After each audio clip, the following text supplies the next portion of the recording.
Bueno, bienvenidos a este tercer tomo de sus clases de historia de la música. Antes de empezar, les voy a explicar un poquito cómo va a ser la dinámica que voy a utilizar yo con mis videos. El chiste de esto es de que mientras estén viendo el video, tengan la hoja que les llegó a sus papás como de la tarea y de la información que se les está mandando, porque conforme yo les vaya hablando, les voy a ir dando información y respuesta para que ustedes puedan hacer, pues para contestar las preguntas o hacer las dinámicas que les estoy pidiendo.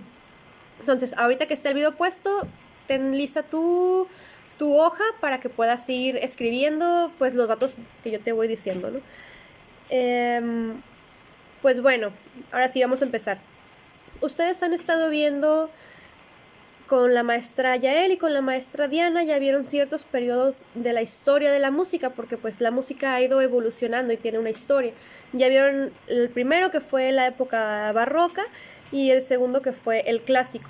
En este video vamos a hablar sobre el periodo romántico, el periodo del romanticismo. Y pues uno de mis favoritos, en verdad me gusta mucho. Su periodo empieza en el siglo XIX. Siglo XIX. Estamos hablando de los años como de 1800 a 1930, más o menos por ahí. O sea, hace ya bastante tiempo, ¿no? Les estoy hablando que esto fue hace casi como 200, entre 200 y 100 años. Hace 200 años más o menos. Y pues bueno, el romanticismo es un movimiento que surge en Italia. Digo un movimiento porque no nada más era de la música, sino también fue un tiempo donde cambió mucho la manera de pensar de las personas, y esto se vio muy influenciado en el arte. Y en el arte pues me refiero también a lo que viene siendo la pintura, la escultura y la escritura. De hecho, aquí tengo unas pequeñas imágenes que se las voy a mostrar así rapidito para que vean más o menos cómo ha ido evolucionando el arte, o sea, y cómo esto, pues la música también ha ido evolucionando, ¿no? Pero bueno, aquí tengo una pequeña imagen. Esta es del barroco. No sé si algunos de ustedes se acuerdan, pero el Día del Músico les había dicho que Santa Cecilia es la patrona de todos los músicos, y pues bueno, ella es Santa Cecilia. Vean los colores, vean el estilo, cómo es muy perfecto, es un rostro muy perfecto. Después, si pasamos a la época del clásico, les voy a mostrar esta pintura. El clásico pues es por los 1700 más o menos, ¿no? Vean cómo ya cambia totalmente, los colores son más iluminados y ya es una escena pues para empezar no tan religiosa, porque en el barroco pues era mucho religioso. Aquí ya empieza a haber otro tipo de escenas y pues bueno, esta vendría siendo una pequeña imagen de lo que vendría siendo ya 1800, o sea, la época del romanticismo. Vean qué diferente es el cuadro. Aquí viene la primera pequeña tarea extra que les voy a dejar, que no viene en el Word, entonces me voy a dar cuenta si están viendo el video. La primera tarea es que me escriban qué les hace sentir, qué es lo que piensan cuando ven esta imagen. ¿Qué les transmite? ¿Qué piensan ustedes que esta imagen les está diciendo? ¿Ok? Pueden parar el video si quieren como ver la imagen más tiempo. Y pues bueno, eso fue la pintura. Nosotros pues nos vamos a enfocar en la parte de la música. Y en la parte de la música también es una época muy importante, porque, bueno, lo que busca el romanticismo es romper un poquito con la formalidad, con la manera que tenía el clásico. El clásico era un poquito más estricto, más cerrado en la manera en la que la música se escribía. Y lo que busca el romanticismo es justamente romper con este tipo como de esquemas, romper con estas formas que llevaba el clásico, porque la gente, los compositores y los artistas estaban buscando nuevas maneras de expresarse. Entonces eso es algo también muy importante que surge en el romanticismo, perdón, que las personas estaban buscando maneras de expresarse. Y bueno, justamente para esto empiezan a salir nuevas formas, nuevas cosas que hacen que la música sea así. Un ejemplo de eso podrían ser, son los matices. Los matices, que son unos términos que ya hemos estado trabajando en clase. Los matices les suena a piano, pianísimo, medio forte, mezzo piano, forte y ¿cuál es el último? Y pues bueno, esos son los matices. Y los matices no existían antes. Los matices es algo que nace justamente, algo que se crea en esta época del romanticismo. En el clasicismo no existían. Y es la primera vez cuando surgen estos matices que son tan importantes, pero tan importantes para la música, porque así el compositor podía ya dejar escrito, cuando él escribía su música, él podía dejar como algunos tipos de indicaciones, que son los matices, para que el intérprete pudiera hacerlo como él lo estaba pensando. Justamente por esto que les comento de que se trataba de expresar. Entonces, cuando uno quiere expresar, pues quiere tener la mayor cantidad de recursos posibles para poder hacerlo. Uno de esos son los matices. Otro es que había mucho virtuosismo, se buscaba mucho virtuosismo en las composiciones. Otra cosa es la flexibilidad que había para componer, para escribir estas piezas. Y un ejemplo de eso podría ser el pulso. En estas composiciones los autores se daban la libertad de jugar un poco, por así decirlo, con las melodías, con la música.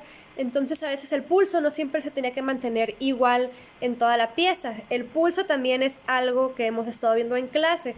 Si no se acuerdan, busquen ahí, si tienen acceso a internet, busquen la definición para que puedan como refrescar un poco la memoria. Entonces, las piezas no tenían que tener el mismo pulso durante toda la pieza, sino que podía haber accelerandos, que es cuando va más rápido la pieza, o podía haber disminuendos, que es cuando va más lento la pieza. Entonces jugaba con todo esto, con crescendos, que es cuando subes de piano a forte, etcétera. Entonces son matices, flexibilidad con el pulso y virtuosismo, ¿ok? Y pues bueno, justamente todo esto para mostrar sentimientos, ¿ok? Eso lo he mencionado bastante porque es muy importante. Otra cosa importante justamente de todas estas cosas nuevas que estaban pasando con la música es que también los compositores buscaban tener ellos una individualidad como compositores. Esto se trataba justamente de que no todas sus piezas sonaran igual o muy parecidas, sino que cada una de sus piezas, de sus canciones, tuvieran algo diferente y algo que las identificara. Ok, vamos a la parte de los instrumentos. Algo muy importante también que surgió en esta época del romanticismo es que, bueno, el número de integrantes de orquesta crecía. Ya son orquestas más grandes. En el clasicismo se usaban orquestas pequeñas. Aquí crece el número de integrantes de orquesta bastante, así como la orquesta que tenemos en ONEM, que son de muchos integrantes. Eso empieza a pasar en el romanticismo. Para esto, pues también empieza a haber la creación de nuevos instrumentos o la evolución de nuevos instrumentos, porque había instrumentos que fueron evolucionando a través de la historia. El mejor ejemplo para eso, pues, es el piano, justamente. El piano es un instrumento que se crea en el romanticismo, pero que viene evolucionando porque, como ya lo habrán visto en clases anteriores, en el barroco era el clavecí, el clavicordio, después pasó a ser el órgano y después se fue evolucionando, como Pokémon, se fue evolucionando y se creó el piano. Y este es uno de los instrumentos más importantes en realidad de esta época. Otros instrumentos que se crearon fueron el fagot, el saxofón, la tuba, el trombón, la gran casa, que es de percusión, y la tarola. Esos son instrumentos de percusión.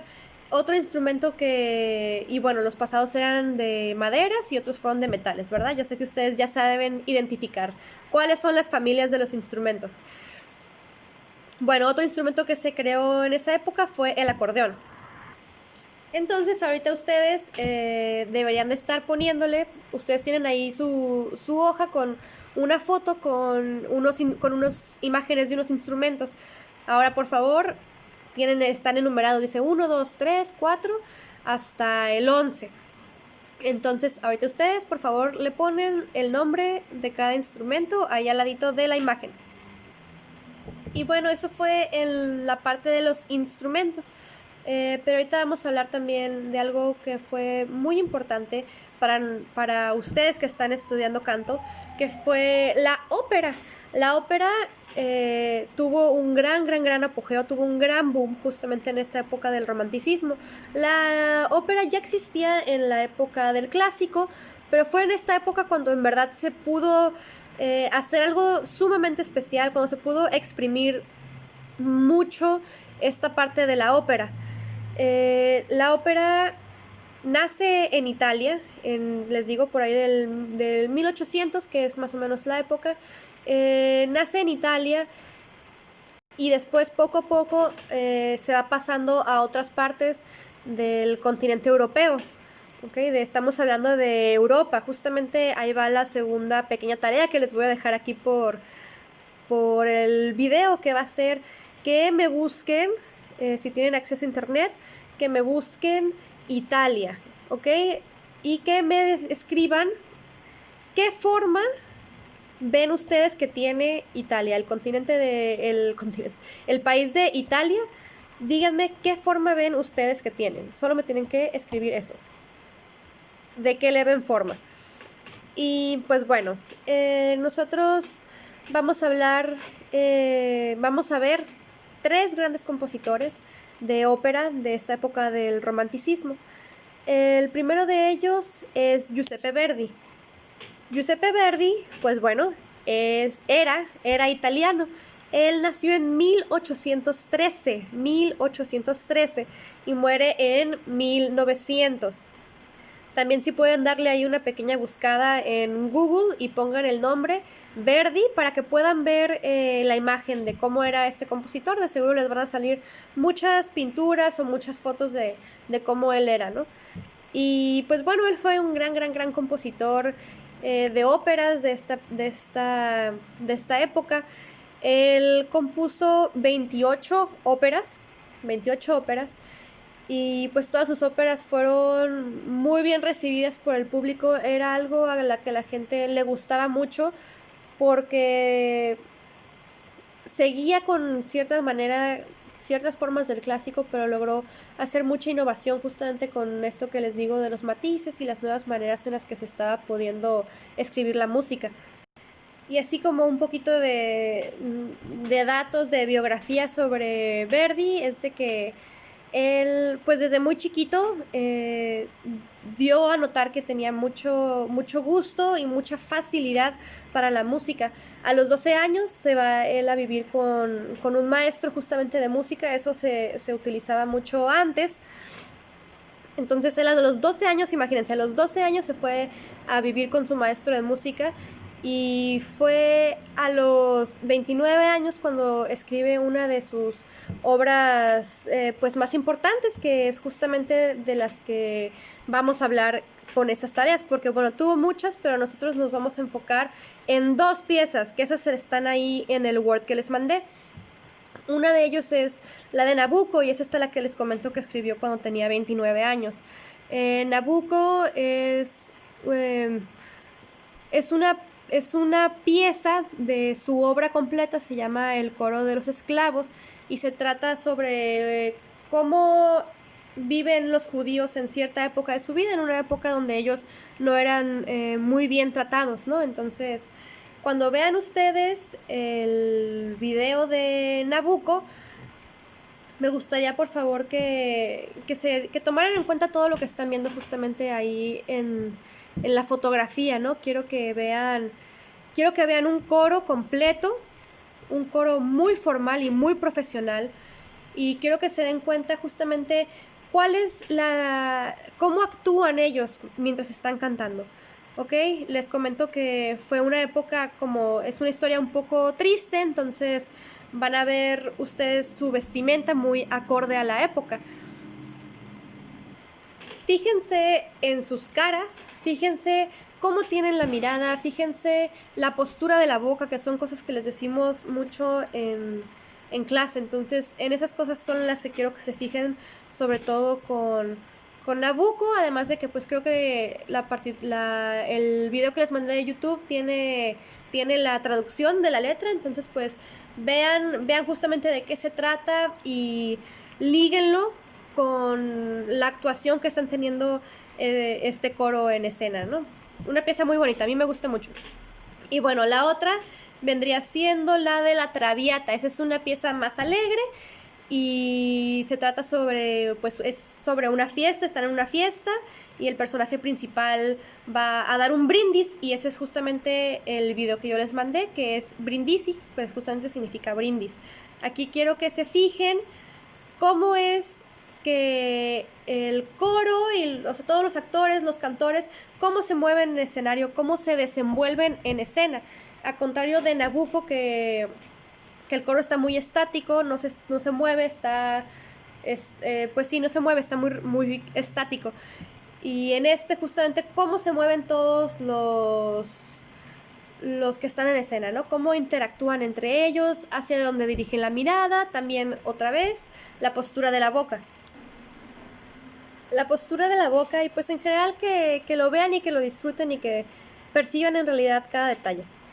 Y pues bueno, ese va a ser nuestra primera sesión, porque son 2 sesiones, esta va a ser la primera y aquí se acaba. Espero que disfruten los videos y sí, que sigan teniendo una bonita tarde. Cualquier cosa, vean el video más veces. Si se les pasó alguna información, vuelvan a ver el video para que puedan terminar de escribir pues sus tareas y sus dinámicas.